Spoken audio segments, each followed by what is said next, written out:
দাঁতটা খানিকটা ছিলে গেছে, সেলাই করে দেন দেখি। হ্যাঁ, ছিঁড়ে গেছে। হুম হুম। আচ্ছা, বেশ, করে দিচ্ছি, একটু দাঁড়াও। কোথাতে ডাল আছে?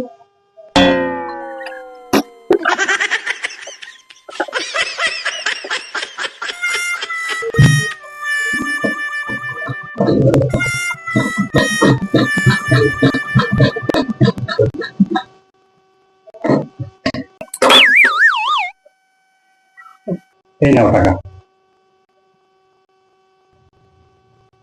খুব ভালো হয়েছে তো। কত টাকা লাগবে? 25 টাকা লাগবে। 10 টাকা সেলাই করতে এসে 25 টাকা কেন? আমি 25 টাকা দিতে পারবো না। আপনি এই টাকা সেলাই করেছেন, এই টাকা পেলে তো বেশি। হ্যাঁ,